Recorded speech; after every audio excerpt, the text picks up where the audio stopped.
Hey there, how do you define beauty? Do you ever feel like feeling good or beautiful is a never-ending project? Or is there a sweet spot for any age in life, especially the one you're in right now? Well, I've got great news for you today.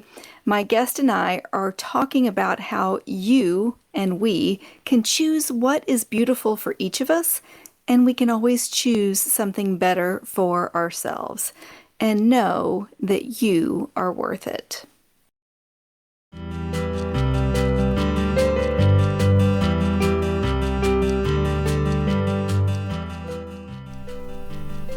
I'm Hillary Baggett, host of Hill Talks Midlife, and as an occupational therapist turned entrepreneur after 50, I am on a mission to support women to know that no matter what is going on in your body, mind, spirit, or business, that you can go for it.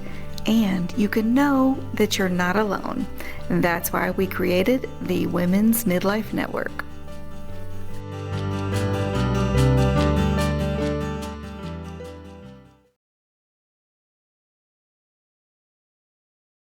Hello, I'm excited today to introduce Maryann Larusso. She's a writer and creator of the More Beautiful Project and also the More Beautiful podcast, which includes an online magazine, the podcast, and newsletter for women in midlife. So you can tell we have a lot in common here.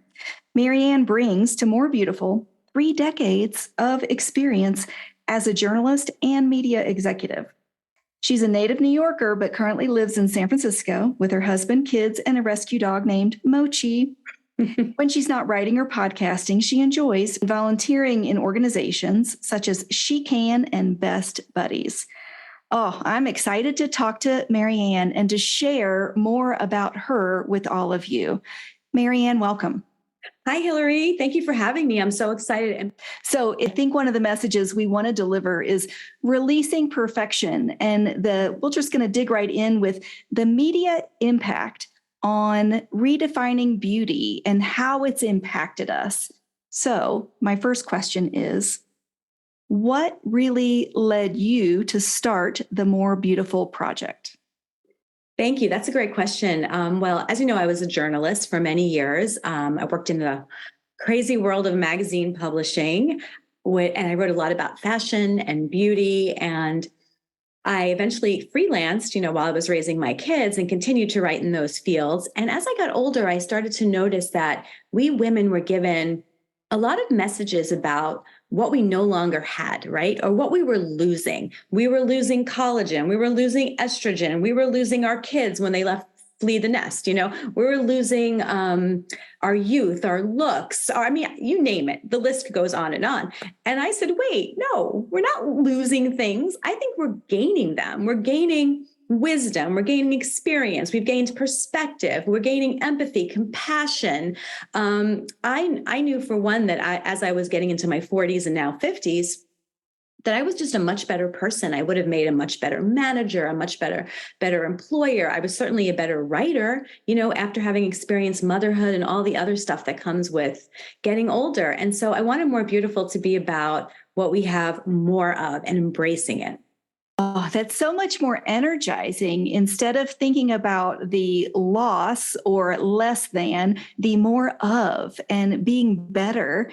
And kind of a contemporary thing, I just heard in the news today that there were several kind of media people and anchors that they lost their jobs because one of them had said, oh, women are past their prime in their 20s and 30s and maybe 40s. And I would counter that with, we are just approaching our prime in our 50s. And I can say that, yes. And so that's the culture, though. And so what did you notice? What were those messages that we got early on? Yeah, early on. By early on, I'm assuming you mean when we were growing up, when we were teenagers in our 20s, 30s, right? I think messages of the 70s, the 80s. Yes. Yeah. Well, I don't know if you have 10 hours, but I could go on and on about this. I do think, everything, and I say this a lot in my writing and when I'm, on shows and stuff, we were given everything, we were fed everything through the lens of the male perspective, right? The white male perspective, this male gaze, right? And we were shown what the white man wanted to see, right? Which was young, beautiful white women doing their thing. And once women got to a certain age, and I think back in the 70s, it was like, if you were a model or an actress, once you were 30, you were over the hill. And they were given the boot. And so we never got to see older women and all their beauty and relevance, and then don't even get me started about the body dysmorphia, the thinness, the way that we grew up thinking skinny was the only way to be. I mean, it just goes on and on, the media images that we were bombarded with. And I think the kids today, I'm dating myself. I do think this latest generation really has a different, they're looking at it from a very different way, and they're getting the guys on board, right? And they're seeing that there are so many different types of women, and they're embracing all sizes, all ethnicities, all races, all colors, all, body types. And I think it's so beautiful. And I kind of feel bad for our generation that we didn't have that, but I think we can still kind of embrace that. Yes, we are on a mission to redeem our generation and future generations. And you're right, it is the younger generation. Our daughters, our sons are thinking differently, believing differently, the body positivity movement. Mm-hmm. And not only from the 70s, the Twiggy stick model where you couldn't have a figure, to even today with, in modern times, this Ozempic, people using a medication for weight loss. And there seems to be a huge kind of almost a return to that the only way to have value is to be skinny and look perfect. And I completely disagree with it. Yeah. That health is really important, and how we think about ourselves is really important. Agree. Loving the skin that we're in. And interestingly, I've noticed that there are people like Adele, for instance, right? She got flack for losing weight, which is so interesting to me because, yes, she was beautiful before she lost, 100 pounds. She's beautiful now. And I don't think we should really make either a priority. We should love the skin we're in. We should do what makes us feel good. And as you said, health is the number one priority, right? But I want to see women stop judging one another for their looks in any way. Absolutely. And I can say from personal experience that when we're judging other people, it's actually coming from a place of we're judging ourselves, and we're comparing and measuring ourselves, our health, our weight, our size to other women. And it's time to have a new narrative and a new message. And if someone feels better and is healthier and making good choices, but it doesn't need to be that everything about you is wrong and the only way to be right. Because even when I notice famous people that have had some work done, I don't recognize them anymore. Yeah. Yeah. It's interesting, isn't it? And I do a double take and I think, well, I've not had any work done. And have I I'm okay yet with that. It's okay if I have a wrinkle. It's okay that my lips are the size and the shape they are. It's okay that my chest is the size it is. I always waited for it to be like my mother's. I always waited for my chest to grow to be the size of my mother's. Oh, that's funny. That's just not how genetics work. Yeah. Yeah. I actually like my wrinkles. I love wrinkles on everybody, actually, especially the ones around the eyes. And it shows this twinkle and a spark, this love of life. I think if you're showing your little crow's feet, that means you're having a good time and you're laughing and you're enjoying yourself.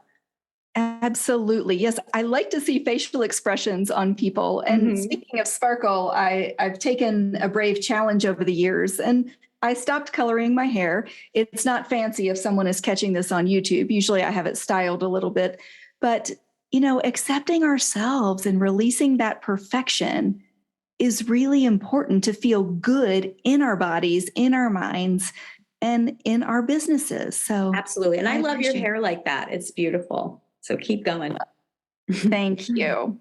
Well, I'd like to touch on just a little bit about what inspired you to create the More Beautiful project and podcast, not only from the fashion writing perspective and body acceptance, but it goes back a little bit deeper. Would you mind sharing about the loss that inspired you into to this? Oh, yeah. Well, I was mentioning to Hillary when we were chatting earlier that I had a lot of loss early on in my life. My father passed away when he was 46. He was a marathon runner, and he was out jogging one morning, his usual 10 miles, and he got a massive heart attack. I was in college, and my grandmother, who I never met, my father's mother, died of a stroke at age 46. My paternal grandfather died at 50 from a heart attack. My aunt died at not even 40. So, a lot of loss, a lot of this growing up with this feeling of I'm running out of time, and that number, because a couple of people had died at age 46, that number 46 was very scary to me. And I remember just being so terrified when I turned 46, thinking I was going to die, and then celebrating when I turned 47. My girlfriends took me out. We were like, yes, she made it to 47.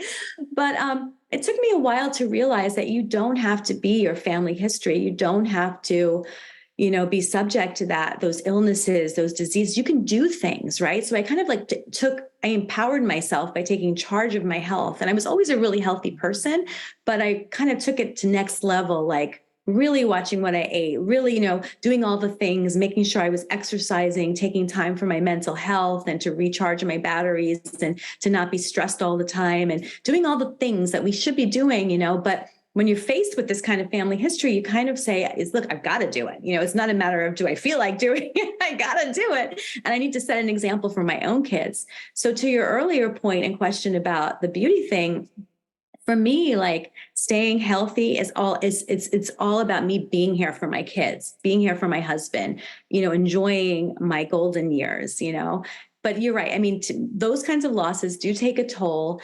And I started noticing that women around me were feeling like they were running out of time too, for related reasons, but also because, we get to a certain age and society is telling us, pack it up, you're no longer relevant, And I was like, nah, that's not going to happen. We are very much relevant. We have many years ahead of us, and we need to embrace it, and we need to support one another, and we need to talk about this stuff. We need to talk about it. We can't keep it in the dark shadows anymore, and that includes menopause, hormone stuff, challenges we're going through with our kids, with our, partners, with ourselves, with our bodies, the whole thing. We need to get it out there and talk about it. Yes, I agree. More talking about all of these things. And what led me to start the podcast was, why are women not talking about these things? Yes. Why are people suffering in silence and thinking, well, I must be the only one feeling like this? Or why didn't my mother talk about this? Or why didn't my sister talk about this? Right. And I've gotten a lot of flack these last few years of, why are you talking about this? Me too. Because we need to, and there's enough room out there to have as many women as possible at the table. There's enough room for everyone to have these conversations. And the more women that show up and share, then we change those messages for all the women who come after us. Mm-hmm. Hillary, I'm so happy you're doing what you're doing, and you're so right. And I so admire the fact that you plowed through, even though you got some apprehension from people around you. I want to ask you a question, because do people say to you, I don't like the term midlife or middle age? Because when I started my project, girlfriends were like, don't use those words. Oh, absolutely. I've done some polls on social media because I got a lot of flack, and people will say, and usually it's people in their early 40s, I don't like the term midlife.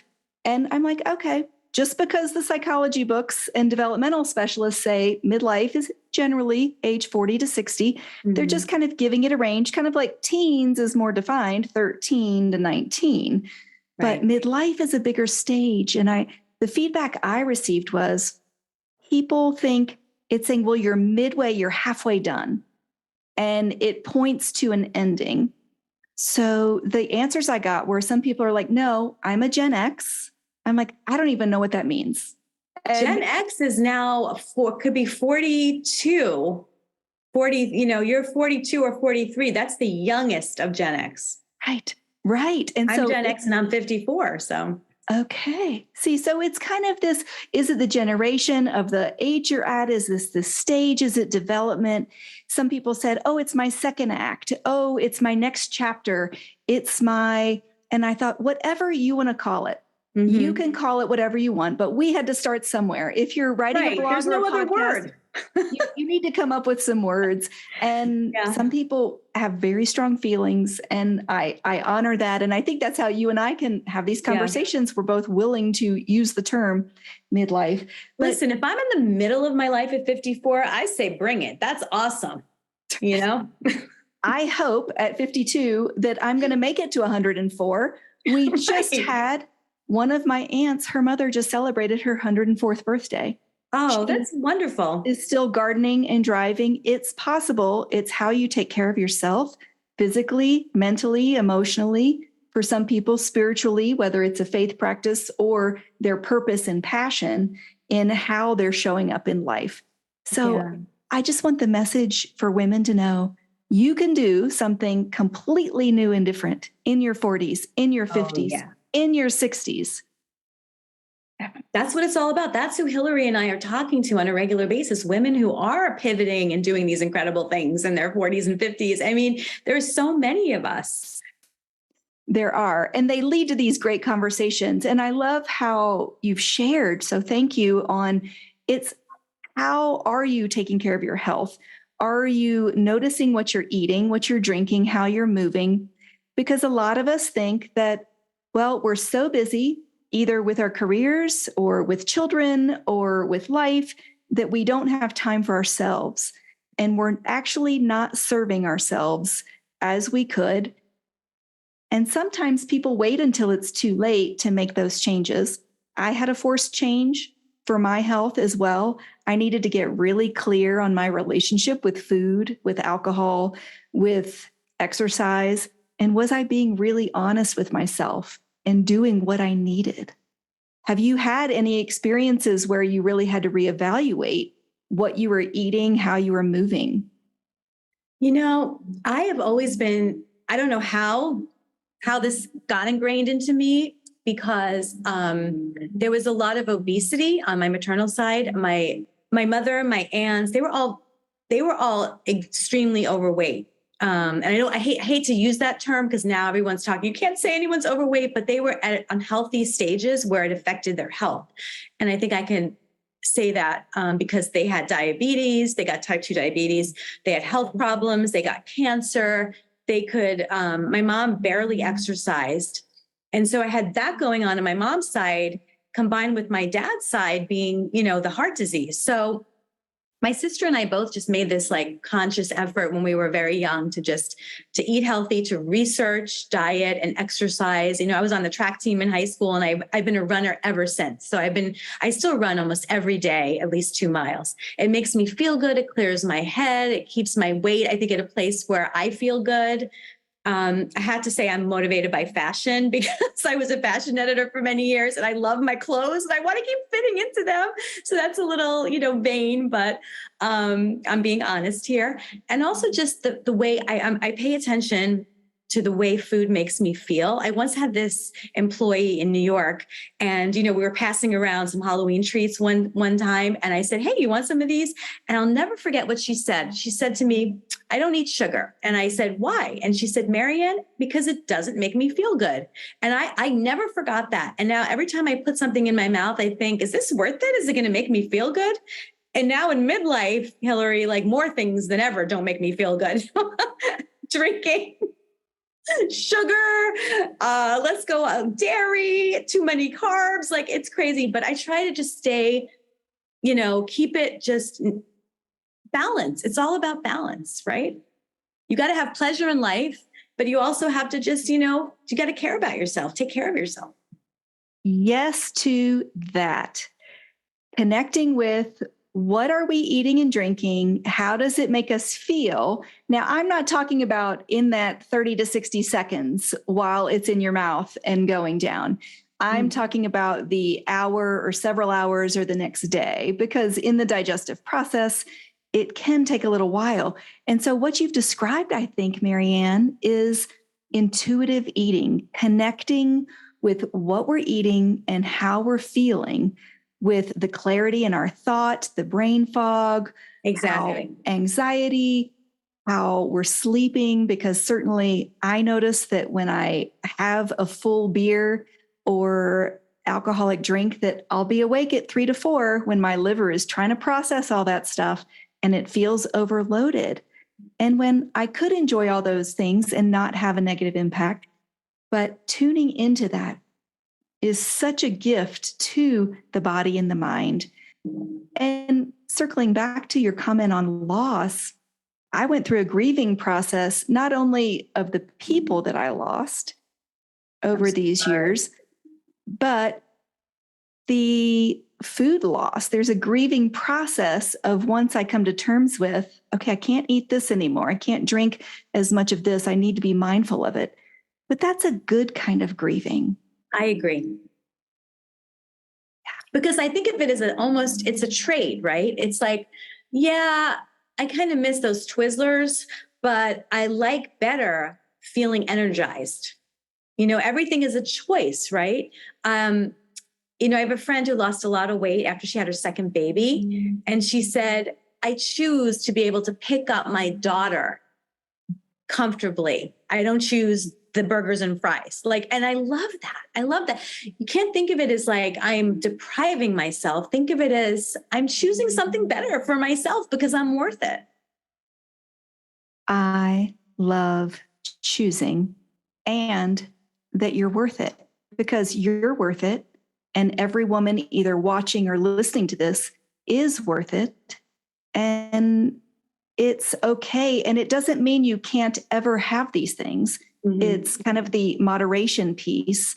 Or like last week, I went and got a Chick-fil-A sandwich. Good for and you. Fries, and I enjoyed it. And there was no guilt and there was no shame, although I was shocked that it was $10 now. But apparently I don't eat a lot of fast food to notice the prices going up. Yeah. So if the message is you're worth it. We sound like a L'Oreal commercial, by the way. That's right. You're worth the time. You're worth the effort. You're worth saying no. You are worth saying yes to yourself. And I think that's where a lot of women get trapped. And I'm curious your opinion on this. Some women say, I don't like to say no to other people. I want them to know that I'm capable. I can handle all this. Yeah, saying no, that's really interesting because not too long ago, I wrote a piece on saying no and the necessity of saying no. And then a few weeks later, I wrote about the necessity of saying yes, because there's two different things going on, right? I think we have to say no to things that don't feed our soul, that aren't good for us, right? That aren't keeping us in alignment with what we want out of life and who we want to be and what kind of person we are. But then we also kind of don't want to have this closed off mindset and not challenge ourselves to try new things, to grow and to explore and to experience new stuff. So I think it has to be a balance. I think you can sometimes say yes, sometimes say no, but you have to decide what is in alignment with you. So it's time to say no to signing up for every freaking volunteer opportunity that comes your way, every potluck, right? Say no to that stuff. Yes. Don't take the little job if it's not what you really want to do in life. And I know a lot of us, we skirt around what we really want to do. I do it all the time. I've been playing around on Instagram when I should be writing my book, right? So we all procrastinate. We're all scared to just go into that place that we know we should be. It's normal. It's human. But I think I try to always come back to, is this what I really want? And is this getting me somewhere? Because as much as I like to think that we have all the time in the world and that I'm at the middle point and I'm going to live to 108, time is limited and time is precious. And we have to guard our time, I think. Time is limited and time is precious. And we do need to guard our time. You are 100% right. We are not guaranteed to live to a certain age, and our lives and our losses have taught us that. Right. And that's kind of created this fire in our bellies to say, yes, it's worth talking about, having these conversations, because make the most of the time. And when we say no to other things, sometimes we're saying actually yes to ourselves, and it's not selfish, it's self-care. Yes. Okay. I have to tell all your viewers and listeners out there that I have this crazy neighbor who only decides to do very noisy things when I'm recording. And I even told her to stop. Oh, So, wow. anyway, I apologize for that. Well, life happens, right? And we learn to be adaptable. And yeah, sometimes we just can be frustrated, or we can say, well, let me do the best I can with this right now and then move forward. Well, is there one thing that you would like women over 40 and 50 to really know, if there's one message? I think we've gathered so many of them today. So many little nuggets we threw out there. But I think overall, I just want women to know it's not too late. I think we've been fed that line so many times, and there's so much fear out there. And there's fear that, there's fear. We cover up our age, where there's fear of being rejected in the workplace. If you say your age, there's fear of being rejected in so many ways, right? And I think we have to take that back and kind of reframe that, the thought and the concept of being a woman of a certain age.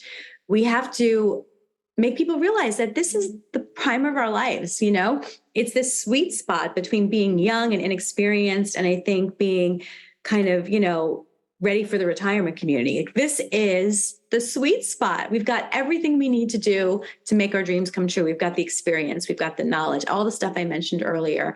And, hopefully, if we're still healthy enough to go out there and pursue our dreams, do it. Don't waste any more time. Just do it. I know two women who got married in their 50s. I know someone who went to medical school in her late 40s. I know two women who wrote their first books in their late 60s. I mean, the list goes on and on and on. It's never too late. It's never too late. Oh, what a great word of encouragement. I think you've given us so many nuggets, and I really appreciate you. Kind of my takeaway from it is really embrace imperfection, do the thing, take action, and move forward, because you can do whatever is in your heart's desire. And there are those of us out there who are willing to encourage you along the way, or willing to jump on a call and chat about it. And I know you and I are each writing a book right now, and we can encourage each other to take action and not procrastinate. Absolutely. Absolutely. And we have to keep talking to each other about this stuff. So important. Wow. Maryann, I so appreciate all that you've taught us, that you've shared with your experience. And again, I'm sorry for all the losses you experienced. And I'm also grateful that you and I can share that together.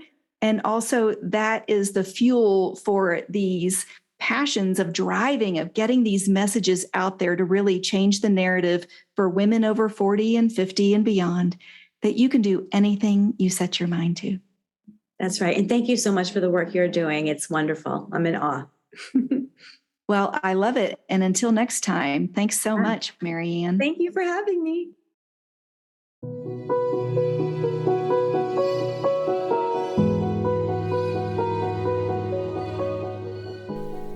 Hey, if you liked what you heard today, then I'm going to ask you to subscribe where you like to listen to podcasts and share with a friend. You can send it directly to them.